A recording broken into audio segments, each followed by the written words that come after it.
Thank you. Thank you very much indeed. Thank you. That's enough of that crap. I've been asked what have I been doing for the last 4 years? I haven't been on television for 4 years. People say, what have I been doing? I actually retired. I still am retired. But to keep myself during my retirement in a manner to which I'm accustomed to, I have to work.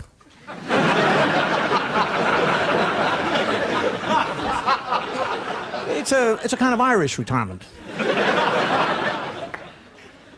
People say, what have I been doing over the last 4 years? Well, according to statisticians, over the last 4 years, as an average person, I sleep an average of 8 hours every night. Now, 8 hours over a period of 4 years, that's 16 months. Cooking and eating takes up 3 hours every day, so that's 6 months. Telephoning people 3 hours a day, that's another 6 months. According to statisticians, as a city dweller, I probably spend 3 hours every day slowly maneuvering through traffic jams. So there's another 3 months.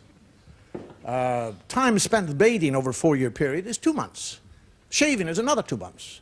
Time spent on the lavatory, 3 months. Not all in one go. So that means I get up in the morning, shave, go to the kitchen, eat, make a few phone calls, get in a traffic jam, come home, have a crap and go to bed. What else has changed over the last 4 years? I've changed. I'm 4 years older. I don't actually... Some people do object to getting old. I don't. Not when you consider the alternative. It really is. I mean, it really is my ambition just to get old. I just want to get old. I just want to get older and older and older and older. I actually want to get my telegram from the Queen and keep going. It's my ambition to be able to look back on my old age.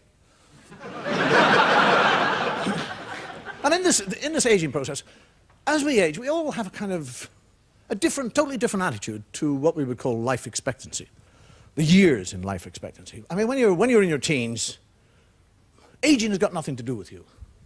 Aging has got to do with other people, old people. Old people get old. And then when you're 20, you kind of think, if I live to be 40, I'll be happy. 40 to a 20-year-old is ancient. Decay. Christ, I'd rather be dead than 40. And then when you're 30, you're thinking, geez, at 40? Surely I'm entitled to live a few more years than 40. How about 55? God, how about 55? Give me 55. I'll be happy with 55. You get to 55, 75, 75! You get to 75, you think, shit, 76, please God, 76! Then when you're 83, it makes no difference because you've gone. You're into a second childhood thinking, when I grow up, I'm going to be an engine driver. And then there's all those arseholes. You ever come to those arseholes who say things like, I never want to be old. I don't want to grow old. They're always around kind of 30, 33 years of age. I never want to grow old. I never want to reach a situation where I'm totally helpless, incapable of taking care of myself. Totally dependent on other people. I don't want to reach that stage. I'd kill myself first. Crap. Because by the time they get to that point, they're a bit gaga. They know they want to kill somebody, but they can't remember who it is.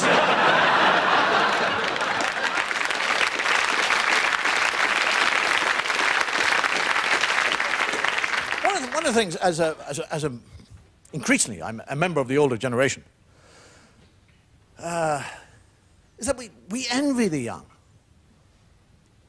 I don't envy the young, their youth, or their future. What I envy in the young, it's their energy. I mean, we older generation, we try to conserve our energy. They waste it. I walk up the stairs, people go... I carefully descend stairs. Like a bloody mountain goat gone by me. It's rather like being somebody with limited spending, watching somebody who's got an open checkbook. And the whole thing, I think, I don't mind them having the energy. They don't know how to use it. That's the trouble. They have all that energy, but they don't know how to use it. I know how to use it. I don't have it. They have this extraordinary ability to burn the candle at both ends. Have the capability of staying up all night. Not to mention the sexual prowess, which is the same thing, I suppose.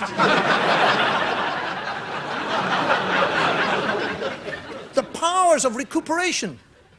I mean, when you get old, you begin to notice the powers of recuperation are enormous. I mean, I go out in the booze. It takes me 3 or 4 days to get over it now. Walking around with blinding headaches, amnesia, nausea, appetite's gone, bloody tadpoles running in front of my eyes. The young, totally different. They'll hammer 14 pints into themselves. Whack, in one go. Spend 3 hours in a discotheque, jumping up and down. Another hour trying to tell this female that the man that's standing in front of her, this hulk with pimples, pissed out of his mind, is Adonis.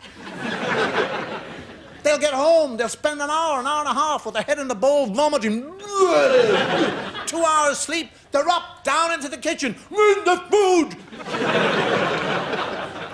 And they'll sit there and half an hour, they're going through a box of Crispies, a loaf of bread, pint and a half of milk, 6 eggs and a pound of bacon.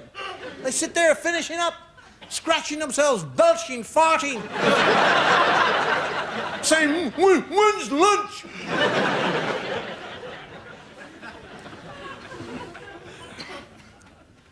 Not only in the aging process, interesting, not only psychologically what actually happens as we age, we ourselves age, we tend to protect ourselves from the aging process by seeing ourselves in a different age. And this happens to us all. We all see ourselves in the age where we feel most suited.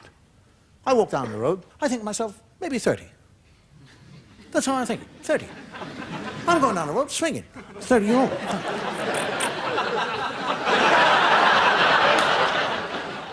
That's how I see myself. And then I see myself reflected in the shop window. And there's a moment of recognition, and I think, who's that old bastard over there? And one of the surest telltale signs of aging is your skin. Your skin losing what is called the elasticity of the skin, the stretch. When you're young, you have a tight-fitting skin. As you get older, it gets looser.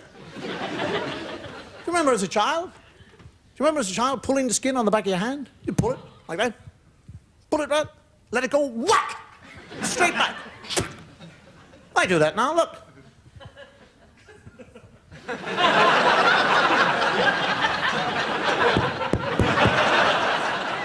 8 bloody seconds. It's happening all over the body. It's like some great gravitational pull is on me. Everything's beginning to sag, everything. And the eyes sag, the jowls, the boobs, the belly, the bum, bloody kneecaps. It's all drooping. It's happening to us all. What is actually happening is your skin is losing its elasticity. That's what's actually happening. Skin actually is quite an interesting subject. Do you know that we all shed skin? Do you know that? Do you know that we shed skin? Each and every one of us, every man, woman, and child in the world shed skin. Over an hour, each and every one of us shed something like 10,000 minute scales of skin. Over a 3-day period, we shed 1 total layer of skin. This is fact. This is not makeup. This is fact. Do you know that something like 90% of the dust in the world is made up from dead human skin? How do you feel about that? You think you're dusting your house. You're not. You're just moving your grandmother around.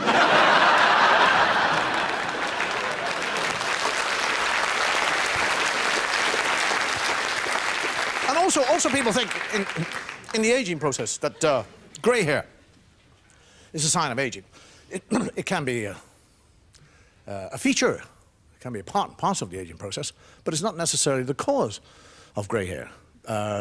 You can become gray because of various different reasons. It can be hereditary. A malfunction of the genes can cause grayness. Anemia causes grayness. Lacking vitamin B and vitamin F causes grayness. Vast quantities of liquids cause grayness.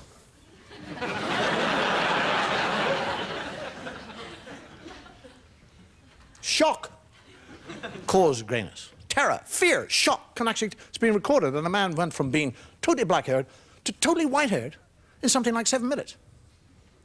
Now, it's an interesting thing. I mean, The body hair on my body, I'm going grey on the top of my head, but the rest of my body hair is black. My eyebrows are black, my beard is black, my hands are black, my legs, black, chest, black. I noticed recently that I was having a bath, I noticed that I have my first white pubic hair. Now, what did he see that the others didn't see?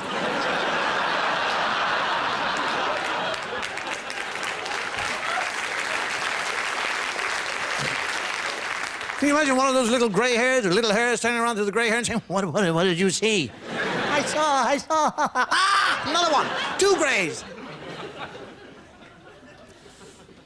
The hair is interesting because, I don't know, it's a change in metabolism, but the hair, the texture, the quality of the hair over the years changes itself. It becomes more coarse, and harsh. For example, years ago, all my eyebrows were uniform in length. Well, about 3 or 4 years ago, I'm just sitting there kind of talking to somebody, as you casually do. I'm just stroking my eyebrows, just like... And I suddenly come across a hair which doesn't belong in there. I just pull it and it goes. Christ, it was about 1.5 inches long, bloody hair. Now, that was abnormal at that time. Now, it's the normal. All the little ones have gone.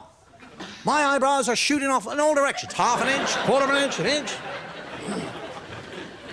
Isn't it amazing? My ears, which years ago had no hairs in them, now have forests, clumps, bushes. Not growing into my ear, coming out of my ear. My nose is a hirsute factory. They just keep on descending like a bloody forest. I attack them with scissors, tweezers. Now, what in the name of Christ is happening to my body? I'm losing the hair off the top of my head, and it's coming out of every orifice in my face. And there are other things in the aging process. Is that your eyes start to change. They suddenly go. And you don't realize, that's extraordinary, you don't realize it's your eyesight. I actually thought it was something to do with my arms. I mean, I pick up a book, and I go...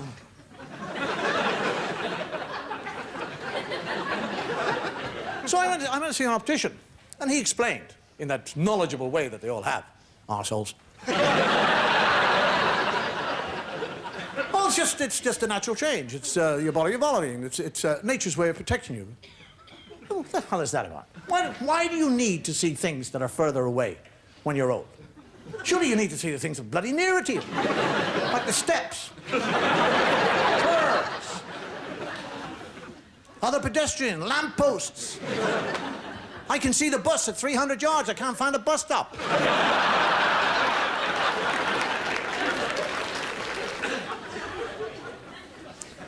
I went to see this optician. Hey, I got my glasses. I got my first pair of glasses. Do you know the most amazing thing about getting your first pair of glasses? As soon as you get these glasses, your bloody memory goes. I put my glasses on, take them off in this second. I have no idea where they are. I'm walking around like a dickhead thinking, where are my glasses? I actually spent half of my life, my diminishing years, looking for bloody glasses. I write myself little notes now. Your glasses are on the mantel shelf. I find a note, I can't read it, I've got no bloody glasses.